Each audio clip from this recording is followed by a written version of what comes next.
राज ठाकरे व उद्धव ठाकरे यांनी एकत्र यावं अशा चर्चा रंगलेल्या असताना शिवसेनेचे माजी खासदार आणि ज्येष्ठ नेते गजानन कीर्तिकर यांनी एक मोठं वक्तव्य केलेलं आहे। त्यांनी असं म्हटलेलं आहे की राज ठाकरे आणि उद्धव ठाकरे यांनी एकत्र नाही तर राज ठाकरे, उद्धव ठाकरे आणि एकनाथ शिंदे या तिघांनी एकत्र यावं आणि अखंड शिवसेना पुन्हा प्रस्थापित करावी असं वक्तव्य गजानन कीर्तिकर यांनी केलेलं आहे। आपल्यासोबत गजानन कीर्तिकर सर जोडले गेलेले आहेत। सर काय सांगाल, एका ठिकाणी राज ठाकरे आणि उद्धव ठाकरे यांनी एकत्र यावं अशा चर्चा रंगलेल्या होत्या, मात्र तुम्ही एक वेगळं वक्तव्य केलेलं आहे की राज ठाकरे, उद्धव ठाकरे आणि एकनाथ शिंदे या तिघांनी एकत्र यावं, महाराष्ट्रात त्यांची सत्ता येण्यापासून कोणीच रोखू शकत नाही। कसं बघतं, काय नेमकं काय माहितीतला निवड राजकारणामध्ये किंवा निवडणुकीत काय फायदा होईल या पद्धतीने या दोघांच्या आणि तिघांच्या एकत्र येण्याकडे मी बघत नाही। मी बघतो की जी शिवसेना बाळासाहेबांनी घडवली, जो विचारधारा बाळासाहेबांनी संपूर्ण महाराष्ट्रात खेड्यापाड्यात, तालुक्यात, जिल्ह्यात, शहरामध्ये पेरला, त्याचे पुष्कळ अनुयायी आहेत अजून, कळले की नाही। परंतु विभाजन झाल्यामुळे हा जो मोठा जनाधार जो आहे शिवसेनेचा बाळासाहेबांनी तयार केलेला, तो विस्कळीत व्हायला लागलेला आहे।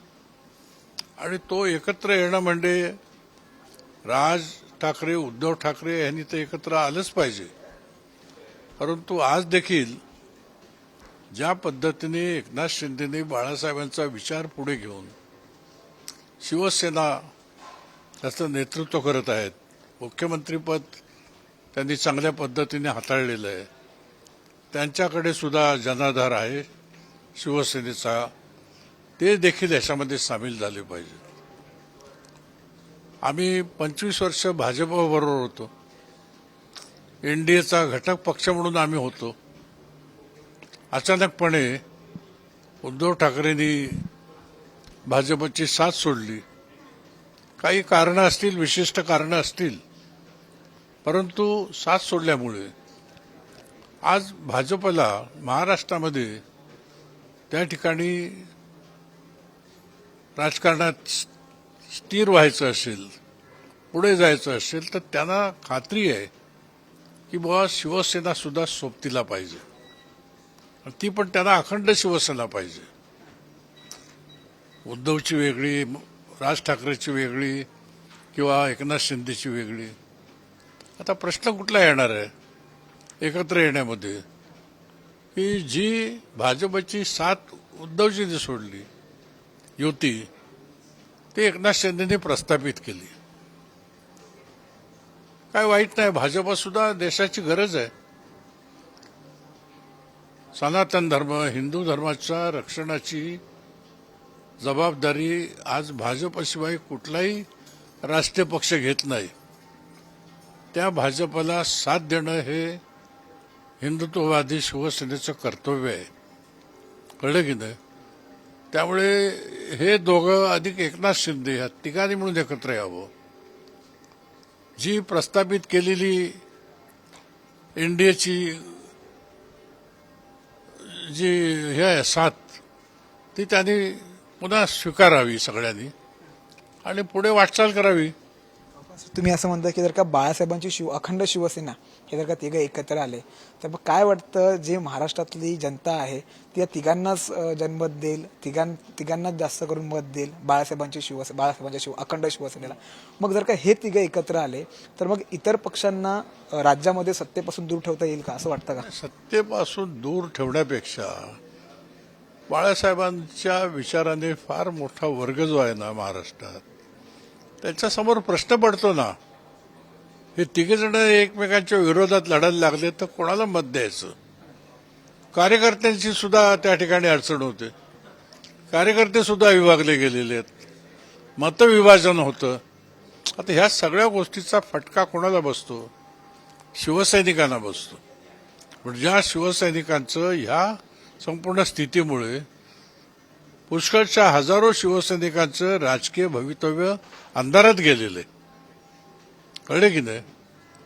आता अशा परिस्थितीमध्ये हा शिवसैनिक सुद्धा भावसळलेला आहे आणि त्याला त्याच्या इच्छा आणि आकांक्षा आहेत की हे आमचे नेते जे आहेत ह्या 3 नेत्यांनी एकत्र आलं पाहिजे. उद्धव ठाकरे, राज ठाकरे आणि एकनाथ शिंदे. पण सर आता एवढं म्हणजे उठाव झाला शिवसेनेमध्ये, आता असं वाटतं की एकनाथ शिंदे आणि उद्धव ठाकरे पुन्हा एकत्र येतील, पुन्हा ते एक मजबूत जे काही सगळे संबंध आहेत ते पुन्हा मजबूत होतील असं वाटतं, आणि असं व्हावं असं वाटतं का तुम्हाला? असं व्हावं असं वाटतं मला. ते सुद्धा आता सर्वजण राजकारणात परिपक्व झालेले आहेत.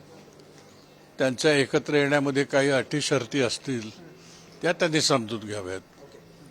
त्यांच्या एकत्र येण्याबद्दल चर्चेपेक्षा त्यांच्या मनामध्ये नक्की हा विचार आहे का शिवसैनिकांचा, बाळासाहेबांनी तयार केलेल्या मतदारांचा, जनाधाराचा, तो विस्कळीत झालेला आहे. त्यामुळे फार मोठं शिवसेनेला सेटबॅक मिळतो.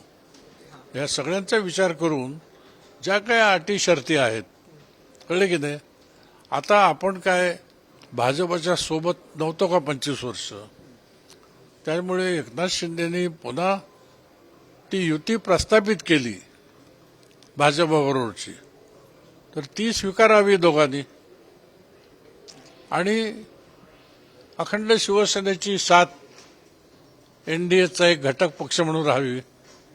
होऊ शकतं. दुसरा एक महत्त्वाचा प्रश्न, तुम्ही एकनाथ शिंदेसोबत आलात, तुम्ही एकनाथ शिंदेसोबत आलात 2.5 वर्षापूर्वी, तुमचा एवढा एक्सपिरियन्स आहे, तुमचा एवढा अनुभव आहे, मात्र तुम्हाला मोठी जबाबदारी दिली गेली नाही असं तुम्ही खंत व्यक्त केली होती. काय नेमकं ते होतं?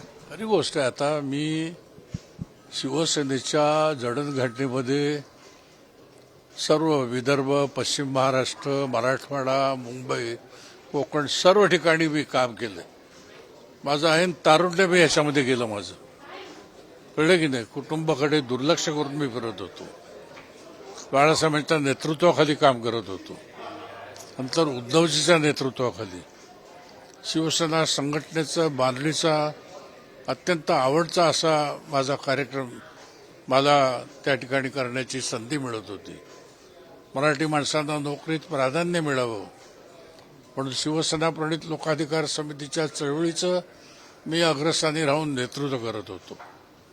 हे सगळं असताना 2.5 वर्ष झाली, मला एखादं कुठलंही सरकारी पद नाही किंवा कुठलाही अधिकार नाही. मानपान देतात, पण मानाच्या खुर्चीपेक्षा या गोष्टी महत्वाच्या आहेत, त्या दिल्या गेलेल्या नाहीत. या संदर्भात एकनाथ शिंदेशी तुम्ही काही चर्चा वगैरे केली आहे का? त्यांच्याकडून तुम्हाला काही सांगण्यात आलंय का? नाही, मला त्यांच्याबद्दल काही रोष नाहीये. अत्यंत चांगल्या मनाचं एकनाथ शिंदे व्यक्तिमत्व आहे. चांगलं म्हणजे अत्यंत